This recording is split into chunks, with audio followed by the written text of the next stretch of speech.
भक्तों, आज मैं आपको ऐसी पुस्तक का श्रवण कराने जा रही हूँ जिस पुस्तक के बारे में लेखक को स्वयं उन महात्मा जी ने साक्षात आकर अपने बारे में पुस्तक लिखने के लिए प्रेरित किया था। यह संत कोई और नहीं पूज्य राधा बाबा हैं, जिन्होंने गोरखपुर को अपना लीला केंद्र बनाया। नाम और दाम कमाने की मृग तृष्णा से दूर रहकर सुविधा विहीन जीवन को जीते हुए अपना संपूर्ण जीवन भगवत चर्चा, भगवत भक्ति एवं भगवत भक्तों के बीच बिताते हुए उन्होंने अपनी जीवन यात्रा गोरखपुर में पूर्ण की। लाल मणि नामक साधारण ग्रामीण बालक के एक देशभक्त क्रांतिकारी बनने और उसके पश्चात परम पूज्य भाई जी श्री हनुमान प्रसाद जी पोदार जी के संपर्क में आने के बाद राधा बाबा बनने की कहानी है। इस पुस्तक का प्रारंभ करने से पहले आइए जान लेते हैं लेखक श्री सुभाष दीपक एवं डॉक्टर सुबोध गोस्वामी के द्वारा इस पुस्तक को लिखने के पीछे के इतिहास के बारे में। लेखक श्री सुभाष दीपक जी लिखते हैं, एक दिन भोर की बेला में ठंडी और खुशनुमा हवा बह रही थी। सुनहरी किरणों से भीगे बगीचे में धूप की चादर से लिपटे पौधे अंगड़ाई लेकर जैसे जाग रहे थे। निसंदेह यह किसी स्वप्न का चित्र नहीं था और ना तो कोरी कल्पना की उड़ान। वास्तव में राधा बाबा के मंदिर में आरती का समय था। ढोल और नगाड़े बज रहे थे। लोग बाबा की प्रतिमा के समक्ष आंखें बंद किए हाथ बांधे खड़े थे। मेरी आंखें भी बंद थी कि अचानक जैसे कोई बंद पलकों को हौले से सहलाए ऐसा महसूस हुआ। मैंने आंखें खोल दी। राधा बाबा का आशीर्वाद देने की मुद्रा में साक्षात मेरे सामने खड़े थे। उनके दूसरे हाथ में एक पुस्तक थी और उस पुस्तक पर लेखक के रूप में उस पर मेरा नाम। मैं एकटक उनको देखता रहा और वे मुझे। उन्होंने मुझसे कहा कुछ भी नहीं, लेकिन बिना कहे ही जैसे सब कुछ कह दिया। उनकी नम आंखों से लगातार आ रहे संदेश अपने आप में बड़े स्पष्ट और सटीक थे। मेरे बारे में बहुत से लोग लिख रहे हैं, क्या तुम नहीं लिखोगे? यह था उनका सवाल। उन्होंने कुछ समय तक मुझे घूरा जैसे मेरी बात के वजन को तौलना चाहते हो। मेरे बारे में लिखना। उन्होंने अपना एक हाथ अपने सीने पर मारा। मेरे जरिए दूसरे लोगों के बारे में नहीं। और कुछ देर बाद रुके और पूरा वाक्य करते हुए बोले, अपने बारे में भी नहीं। मैं कुछ भी नहीं बोला। बोलने को उस वक्त कुछ था भी नहीं। चमत्कारिक सिद्ध संत और पहुँचे हुए महात्मा के रूप में तो लोगों ने कई बार बाबा के बारे में लिखा है। मैं चाहता था कि बाबा को केवल हाड़ मांस के एक आदमी की तरह चित्रित करूं, उनकी व्यथा, उनकी सोच अभिव्यक्त करूं। बहुत कुछ जो अनकहा रह गया था उसे शब्दों की माला में पिरोने की कोशिश करके देखूं। उनकी आंखों में झलका दर्द का दरिया उफान कर बाहर आ जाता।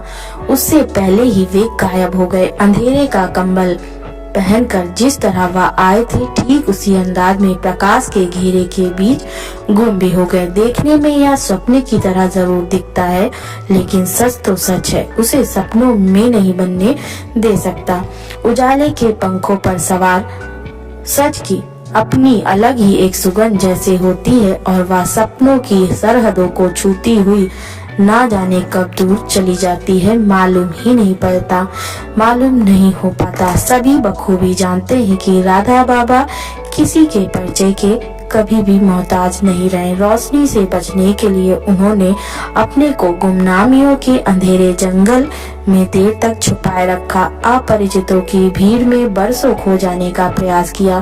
लोगों के दिलों को भीतर तक छूने की कला में वे माहिर थे। जो उनसे एक बार मिल लिया वह हमेशा हमेशा के लिए उनका हो गया। यही कारण था कि उनको चाहने वालों की संख्या गिनी नहीं जा सकती थी। मिट्टी के मानुष से जीते जी महात्मा बनने तक का उनका सफर कुछ लोगों की निगाह में बड़ा सरल रहा। ऐसे लोग शायद नहीं जानते कि लाल मणि से राधा बाबा बनने तक की उनकी कठिन दौड़ कितनी कष्टप्रद रही। इस दौड़ में उन्हें कितनी बार गिरना पड़ा, कितनी बाधाएं पार करनी पड़ी। फकरपुर से गोरखपुर तक आने तक उनकी कितनी घाटियों को लांघना पड़ा, कैसी कैसी विपरीत परिस्थितियों का सामना करना पड़ा। उनकी विशेषता यही थी कि प्रत्येक संघर्ष को उन्होंने नितांत अकेले बिना किसी उफ के लड़ा और हर एक में सफल होकर विजेता की भांति मुस्कुराते बाहर आ गए। बाबा ने अपने को हमेशा पारदर्शी बनाए रखने में कोई कसर बाकी नहीं रखी। उनके लिए हर व्यक्ति श्री कृष्ण का ही स्वरूप होता था। प्रत्येक व्यक्ति के सम्मान में वे अपना माथा जमीन पर रगड़कर लहूलुहान कर बैठते थे। उनसे मिलकर जाने वाले व्यक्ति के लिए वह मंगल कामनाएं करते थकते नहीं थे। वे स्वयं मिट्टी से महात्मा बने थे और इसलिए हर मिट्टी के मानुष को महात्मा बनाने में पूरे जोर से जुट जाते थे। उनकी ऐसी ही कोशिशों को, उनकी सफलताओं और असफलताओं को, मिले जुले दौर को, उनकी सोच को, दर्शन को और उम्र भर लड़े जाते रहे संघर्ष को एक अर्थ, एक अभिव्यक्ति देने की जिद है यह पुस्तक। भक्तों, पुस्तक के लेखक पुस्तक की भूमिका में लिखते हैं कि मैं इतना जरूर चाहता हूँ कि जिस चीतकार के आवरण को उन्होंने जीवन भर ओढ़ा और जिस सन्नाटे की गोद में जाकर वह खामोश होते रहे, अनदेखा और अनकहा न रह जाए। लेखक आगे कहते हैं कि यहाँ मैं यह स्पष्ट कर देना चाहता हूँ कि यह यादों का एक सिलसिला है और इसमें समय की परिधियों से परे जाकर उन्मुक्त सोच के सांचे में ढलते जाने वाला ब्यौरा प्रस्तुत करना मुख्य लक्ष्य रहा है। यह एक सच्चे साधु की अलिखित डायरी से चुराई गई कहानी है। ऐसी कहानी जो मंद गति से बहने वाली हिम नदी से है और जो स्वयं अपने लिए रास्ता चुनते हुए आगे बढ़ती जाती है। इसके रास्ते में जो भी पत्थर, कंकड़, मिट्टी, पत्ते आते हैं, या तो वे उसके साथ बहने लग जाते हैं या उसके लिए रास्ता छोड़कर एक तरफ सरक जाते हैं। पुस्तक के लेखक आगे लिखते हैं, वैसे तो राधा बाबा पर उनकी अहेतुक भक्ति, उनके उत्कट वैराग्य एवं उनके द्वारा भक्तों के जीवन में किए गए चमत्कारों पर अनेक विद्वानों द्वारा बहुत सी पुस्तकें लिखी जा चुकी हैं और भविष्य में भी विद्वजन अनेक पुस्तकों की रचना करेंगे, लेकिन प्रस्तुत पुस्तक में उनके जीवन के अनजान अनछुए पहलुओं को सामने लाने की चेष्टा की गई है। अब शुरू करते हैं राधा बाबा का जीवन चरित्र। राधा बाबा के बचपन का प्रसंग। लाल ओ लाल कहते हुए मैया ने धुएं से जल रही अपनी आंखों को अपनी साड़ी के एक कोर से पोंछा और फिर सुलगती हुई लकड़ियों को चूल्हे से बाहर निकाल दिया। कहाँ चला गया रे, मैया ने फिर कहा और पास ही एक भगोने पर रखे पानी से 4-5 छींटे सुलगती लकड़ियों पर मार दिए। चूल्हे पर रखी पतीली को उसने उतारकर एक ओर रख दिया और वह खड़ी हो गई। भोर हो चुकी थी। पतझड़ के दिन थे। घर के आंगन में लगे नीम के पेड़ की पत्तियां फर्श पर बिछ गई थी और हवा के चलने के साथ साथ इधर उधर उड़ रही थी। मैया कहती हैं, कभी टिककर एक जगह नहीं बैठता। बाहर खुलते हुए दरवाजे पर आकर खड़ी हो गईं। अपने बैलों को हाँकता हुआ भीखू सामने से गुजर रहा था। अरे कहीं लाल मणि को देखे हो? मैया को कुछ नहीं सूझता है तो उससे ही पूछ बैठती हैं। पहले भीखू सुनकर हंसता है और फिर कहता है, ये कौन बैठे हैं, जरा बाहर आकर तनिक देख तो लो। आप और अपनी राह बढ़ जाता है। पास ही के मकान के बाहर बैठी गाय रंभाती है। थोड़ी ही देर में दौड़कर जाने कहां से एक बछड़ा आता है और गाय के थनों में मुंह मारने लग जाता है। गाय घूम घूम कर उसे चाटना चाहती है और वह है कि पांवों के बीच से निकलना ही नहीं चाहता। मुझे यह दृश्य बड़ा अच्छा लग रहा था। मैंने सुना ही नहीं कि मैया कब से मुझे पुकार रही हैं और मेरे ना सुनने से व्याकुल हो गई हैं। मैया कह रही हैं, क्यों रे, कब से बैठा है यहाँ, जवाब क्यों नहीं देता? कहकर मैया मुझे गोद में उठा लेती हैं। बछड़ा अब भी गाय के पैरों के बीच उछल कूद कर रहा था। मेरी निगाह वहां से हटना ही नहीं चाहती थी। मैया मुझे भीतर लेकर आई और उसने दरवाजा भिड़ा लिया। क्या तुझे भी भूख लगी है? मैया मुझसे पूछती हैं। मुझे इस समय भूख की बात करना अच्छा नहीं लगता। मैं गर्दन हिलाकर मैया की गोद में सिर छुपा लेता हूँ। वह मुझे प्यार करते हुए एक कोने में बिछी खाट पर बिठा देती है। मैया ने जो किवाड़ भिड़ाए थे हवा से फिर खुल गए थे और गाय और बछड़े का खेल अब मुझे फिर दिखाई देने लग गया। मैं चुपचाप बैठ गया। मैया निश्चिंत होकर भीतर गई और एक गिलास में दूध लेकर आ गई। ले पी लो जल्दी, कहती हुई मैया मेरे पास ही बैठ जाती हैं और गिलास को मेरे होठों से लगा देती हैं। मैं अपने हाथों से उसे दूर करने की चेष्टा करता हूँ तो मैया कहती है क्या हुआ? मैं कहता हूँ नहीं, अभी नहीं। फिर माँ कहती हैं क्यों, अच्छा नहीं है दूध? नहीं, अभी नहीं।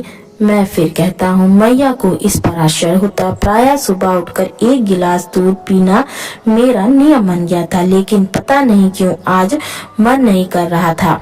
दोपहर होने को आ गई। देख, तू दूध पिएगा तो मैं एक बढ़िया सी चीज दूंगी। अब की बार मैया लालच देती है। मेरी आंखें कौतूहल से चौड़ी हो जाती है। मैं सोच नहीं पाता कि क्या चीज होगी वो।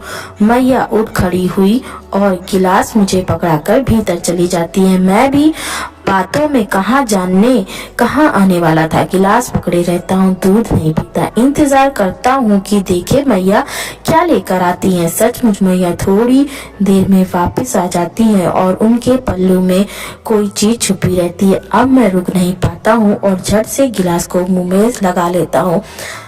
तब मैया कहती हैं शाबाश। मैया गिलास खाली होने पर उसे ले लेती हैं और यह ले तेरी चीज कहकर मुझे गोद में उठा लेती हैं। मैया अपने पल्लू में छुपी एक मूरत निकालती हैं। आरती का वह टूटा हुआ हत्था होता है और एक औरत की आकृति उस पर बनी होती है। जिज्ञासा पूर्वक मैं माँ से पूछता हूँ यह क्या है? तो मैया कहती हैं यह गोपी है, इसकी रोज पूजा किया कर। मैया मुझे समझाने की कोशिश करती हैं। मैं गौर से देखता हूँ। सचमुच वह एक नारी की आकृति होती है। उसके नाक नक्श स्पष्ट मुझे दिखाई देते हैं। वह जैसे मुस्कुरा रही होती है। मैं उसे ले लेता हूँ। मुझे लगता है जैसे कोई अलभ्य वस्तु मेरे हाथ लग गई है। मैया यह गोपी कौन होती है? मैंने यह शब्द पहली बार सुना, इसलिए पूछ लिया। मैया कहती हैं गोपी श्री कृष्ण भगवान की सहेली होती हैं, राधा जी की सहेली होती है। वे हमेशा उनके साथ रहती हैं। फिर मैं कहता हूँ अच्छा, मुझे आश्चर्य हुआ। जब तू गोपी की पूजा करेगा वह तेरी सारी बातें राधा जी और कृष्ण जी से कह देंगी। फिर क्या होगा? फिर वे तुम्हें भी अपने साथ खेलने को बुला लेंगी। सच, इस पर मुझे आश्चर्य हुआ। बिल्कुल मैया ने आश्वस्त किया तो मुझे चैन पड़ा, लेकिन तब ही मुझे एक चिंता भी हो गई। तब तो रोज इसकी पूजा करूंगा, लेकिन मैया क्या तू भी मेरे साथ चलेगी? अरे यह भी कोई पूछने की बात है। मेरा लाल जहाँ जाएगा मैया के संग ही तो जाएगा। अब मैं निश्चित हो गया। मुझे लगा जैसे मेरे पास एक जादुई चीज आ गई और उसके सहारे मैं जाने क्या क्या हासिल कर लूंगा। मैंने मूर्ति को उठाया और उसे लेकर बाहर आ गया। तेज हवा चल रही थी। सूरज के अस्त होने का समय भी हो गया था। दूर बादलों के झुंड इकट्ठे हो रहे थे। लगता था शायद बारिश हो जाए। घर के सामने के मैदान में कुछ बच्चे दौड़ दौड़ कर खेल रहे थे। मुझे बाहर आते देख वे मेरे पास चले आए। क्या छुपा रहे हो तुम? उनमें से एक ने देखा कि मैंने अपनी कमीज के भीतर कुछ छुपा रखा है। बाकी के बच्चे भी मेरे और नजदीक चले आए। बताओ ना लालमणि, क्या है वह? इस बार उनमें जो सबसे बड़ा था रौब से बोला। मुझे डर तो कहीं से भी छू तक नहीं गया था। क्या बताऊं, यह एक मूर्ति है। मेरे मुंह से अचानक निकल तो गया, लेकिन अब मैं आगे कुछ नहीं बोल सका और मैंने मूर्ति को कसकर पकड़ लिया। मुझे लगा मुझे बताना नहीं चाहिए था कि मेरे पास क्या है। ओ मूर्ति का क्या, वह मेरे पास भी है, घर में पड़ी है, एक बालक ने अकड़ते हुए कहा। तो सभी हंसने लगे। लेकिन ऐसे थोड़ी ही है, कहते हुए एक झटके से मैंने अपनी कमीज के भीतर छुपी गोपी की इस मूर्ति को बाहर निकाल दिया। सारे बच्चों ने देखा, सच में पीतल की चमचमाती वह मूर्ति बड़ी सुंदर और सुडौल है। उन लोगों के पास भी मूर्तियां तो थी, लेकिन वे मिट्टी की बनी हुई थी। वे सब आंखें फाड़ फाड़ कर उसे घूरते रहे। एक ने आगे बढ़कर उसे छूने की कोशिश की तो मैंने धमका दिया, खबरदार, छूना नहीं, यह पूजा करने की है, यह सब। और अब सब पीछे हट गए। मैं अपनी मूर्ति लेकर फिर अपने मकान के बाहर बनी चौकी पर जाकर बैठ गया। यह सब चल ही रहा था कि अचानक गली के मोड़ से निकलकर एक बहुरूपिया साधु मेरी ओर बढ़ते हुए आने लगा। बाकी के सारे बच्चे डर कर दूर भाग गए। मैं अपने स्थान पर चुप बैठा रहा। साधु ने अपने पूरे शरीर पर राख लपेट रखी थी और माथे पर सफेद तिलक लगा रखा था। उनकी चमड़ी का रंग एकदम काला था। उसने अपने एक हाथ में बड़ा सा त्रिशूल ले रखा था, उसके दूसरे हाथ में एक डमरू था। शरीर को ढकने के लिए उसने अपनी कमर में एक चमड़ा लपेट रखा था। चाल से वह बड़ा गर्वीला लग रहा था। बड़े बड़े कदम रखते हुए वह मेरे सामने आकर खड़ा हो गया।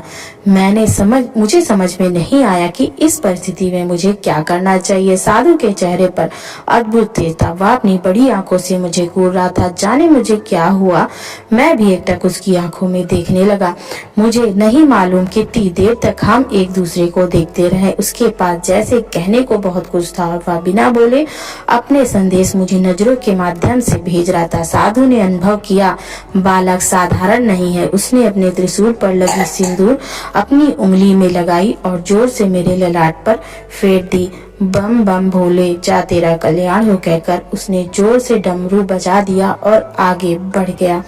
राधा बाबा सोचने लगे, जो कुछ हो गया मुझे बुरा तो नहीं लगा, लेकिन उसका अर्थ मेरे दिमाग में नहीं घुसा। बस मुझे लगा जैसे वह बहुत कुछ मुझे बताकर चला गया है। उसके पास जैसे एक ट्रांसमीटर था, अनजाना सा संदेश वह मेरे रिसीवर पर भेज रहा था। इसी बीच मैया को डमरू की आवाज सुनाई दे गई थी। वह झपट कर बाहर आ गई। साधु की पीठ भर वह देख पाई। उसने तुरंत मुझे गोद में उठा लिया और भीतर लेकर दौड़ गई। इतने में मेरी भाभी भी अपने कमरे से बाहर आ गई। क्या हुआ, उन्होंने पूछा। मैंने कहा, कुछ नहीं, एक साधु महाराज आए थे। भाभी को लगा मैया हाफ रही हैं, शायद डर गई हैं। भाभी दौड़कर बाहर गई। दूर एक बेढंगा सा साधु जाता हुआ नजर आ रहा था। वह भीतर आ गई और उन्होंने किवाड़ भिड़ा दिया। अचानक भाभी की नजर मेरे ललाट पर लगे सिंदूर तिलक पर गई और वह पूछती हैं, अरे यह तिलक कैसा? तुरंत उसने हाथ से उसे पोंछ डाला। जरूर इसे उसी साधु ने लगाया होगा, कहकर वह मैया की गोद से मुझे अपनी गोद में ले लेती हैं। सबको लगता था ऐसे साधु टोने टुटके भी कर सकते हैं और इसलिए उनसे दूर रहने में ही अपना भला समझते थे। वह चला तो गया, लेकिन मुझे अब भी उसकी पैनी निगाहें अपने को भेदती महसूस हो रही थी। उसका नाम मात्र का पहनावा मेरे लिए कौतूहल का विषय बन गया था। हालांकि उसकी बेफिक्री और शिव जी के प्रति उसका विश्वास मुझे बहुत अच्छा लगा था। राधा बाबा कहते हैं कि मैंने कल्पना की कि मैं भी उसी पोशाक में त्रिशूल लिए शिव जी के समक्ष खड़ा हूँ और भोले बम भोले का जाप कर रहा हूँ। जाने कब तक मैं जपता रहा। मेरी आंखें भर आईं और उनसे झरझर आंसू गिरने लगे। मैया ने मुझे रोते हुए देखा तो वह डर गईं। वह पूछती हैं, अरे यह क्या हुआ? क्या तुम डर गए हो उस बहरूपिये से? अरे ये लोग तो ऐसे ही मनोरंजन के लिए आते हैं। अब की बार मैया ने मुझे समझाना चाहा और ऐसा कहकर खुद को भी ढांढस बंधाया। मैं कुछ नहीं बोल सका। अब भी मेरे कानों में साधु की आवाज गूंज रही थी, जा तेरा कल्याण हो, जा तेरा कल्याण हो। अचानक मैं मैया के पास जाकर बोला, मैया यह कल्याण क्या होता है? कल्याण? मैया कुछ समझ में नहीं आया। कल्याण? क्या कल्याण? तब मैंने मैया को बताया कि मैया उन साधु ने कहा था जा तेरा कल्याण हो।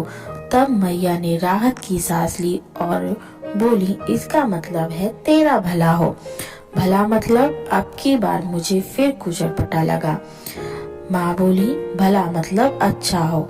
अब की बार मुझे समझ में आ गया। मुझे यह सोचकर अच्छा लगा कि एक अनजान व्यक्ति जो मुझे जानता तक नहीं मुझे से कह गया अच्छा हो। मुझे विश्वास हो गया वह जरूर भला आदमी है। वास्तव में बाहरी दुनिया के किसी व्यक्ति से यह मेरा पहला साक्षात्कार था। मुझे अनुभव हुआ कि ईश्वर नाम की एक बहुत बड़ी शक्ति है कहीं, जो अपने प्रभाव से समूचे जगत को संचालित करती रहती है। उसकी भक्ति से क्या कुछ हासिल नहीं किया जा सकता। साधु को ही देखो, सब कुछ छोड़ छाड़ कर वह सिर्फ शिव की भक्ति में समर्पित हो गया और इस पर भी कितना खुश है। कहने को तो मैं मैया की गोदी में लेटा था, लेकिन हकीकत में तो मंद मंद बहती शीतल सरिता के प्रभाव से बहता चला जा रहा था। बहते बहते ही मुझे जाने कब नींद आ गई और मैं सो गया। वास्तव में उस शाम अध्यात्म से अचानक जिस तरह मेरा परिचय हुआ, ठीक उसी दिन से मेरा बालपन भी खो गया। अब अपने हम उम्र बच्चों के साथ वक्त गुजारना वक्त का नष्ट करना लगता था। जब भी मैं अकेला होता, आंखें बंद करके ध्यान लगाने लगता, एक विशाल नीला आकाश मेरे सामने आ जाता। उसमें उमड़ते घुमड़ते धवल बादल। मुझे लगता शिव जी के अर्चन को दौड़कर जल ले रहे हैं। मुझे लगता पूरी प्रकृति उस नीलकंठ के चरणों में अर्पित होने को मचलती रहती है। नींद में भी मैं जैसे उस साधु के पीछे पीछे चला जा रहा था। कब तक जाता रहा मुझे नहीं मालूम, लेकिन अचानक जैसे मुझे किसी ने धक्का दिया और चौंक कर मैं उठ बैठा। देखा सुबह हो गई। पास ही बैठी भाभी ने मुझे चौंक कर उठते देख लिया और वह पूछने लगी, क्या हुआ, कोई सपना देखा क्या? तब मैंने कहा, हाँ मैंने सपना देखा। भाभी ने पूछा, अच्छा क्या देखा?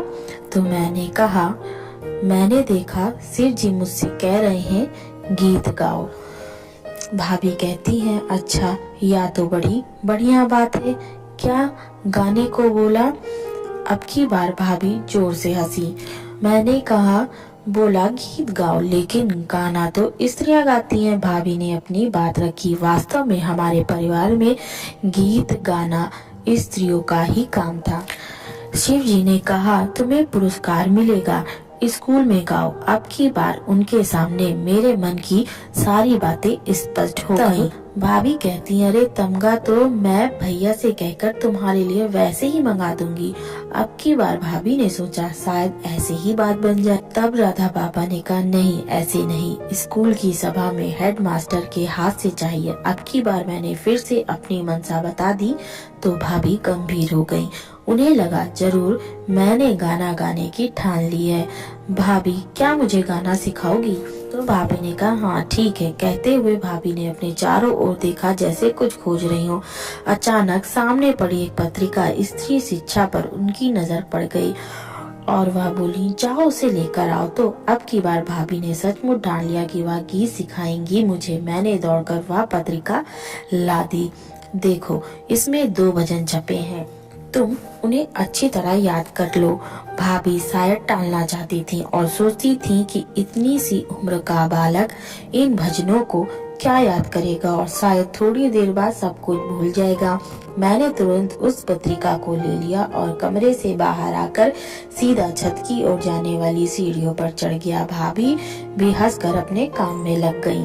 उस दिन बड़ी सवेरे ही तैयार होकर मैं स्कूल पहुंच गया। मैंने देखा बाकी विद्यार्थी अभी आए नहीं थे। मैं चुपचाप जाकर एक पेड़ के नीचे बैठ गया।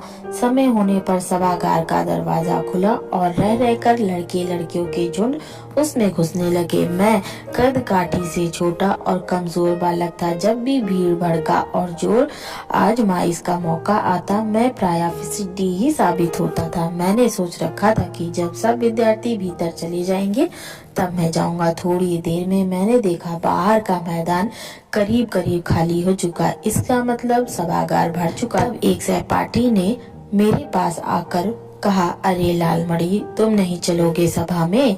तो मैंने उठते हुए कहा, क्यों नहीं चलूंगा? अरे भाई, जाएगा क्यों नहीं? क्या पता एक आध इनाम इसके भी नाम हो। साथ में आई एक ने दूसरे लड़के से कहा।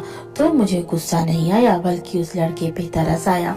मैं आकर सबसे पिछली बेंच पर बैठ गया। वहीं मुझे कुछ स्थान रिक्त नजर आए। तभी हेडमास्टर साहब अपने साथ मुख्य अतिथि को लेकर सभागार में आए और अपनी सीट पर बैठ गए। सभागार में सन्नाटा छा गया। हेडमास्टर साहब अपनी सीट से उठे और उन्होंने पहले तो मुख्य अतिथि को माला पहनाई और फिर तालियों की गड़गड़ाहट के बीच माइक के सामने आकर खड़े हो गए। शिक्षार्थियों, प्रतियोगिताओं के सफल आयोजन के लिए मैं आप सबको बधाई देता हूँ। मुझे खुशी है कि इस बार भी प्रतियोगिता में सबने खूब बढ़ चढ़ कर भाग लिया। मैं मुख्य अतिथि महोदय से निवेदन करूंगा कि वे पुरस्कार वितरण समारोह शुरू करने की अनुमति प्रदान करें। अचानक से वे रुक गए। देखिए, वह पिछली बेंच पर से एक छोटा बालक कुछ कहना चाह रहा है। उनकी नजर मुझ पर पड़ ही गई। मैं बेंच पर खड़ा था और हाथ उठाकर कुछ कहने की अनुमति मांग रहा था। हेडमास्टर साहब ने मुझे पास आने को कहा। मैं यही तो चाहता था। सब लोग एकटक मुझे ही देख रहे थे।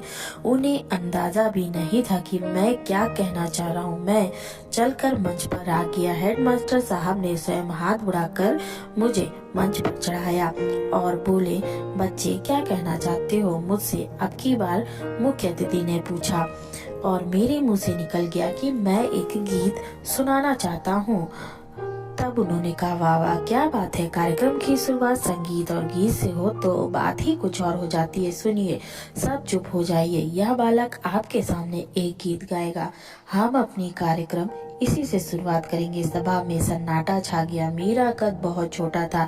हेडमास्टर साहब के कहने पर एक अध्यापक ने मुझे एक मेज पर खड़ा कर दिया और मेरे सामने माइक सेट कर दिया। फिर उन्होंने कहा, सुनाओ। अब की बार आदेश आया। मैंने मन ही मन याद किए गीत को और एक बार दोहराया और बस फिर शुरू हो गया।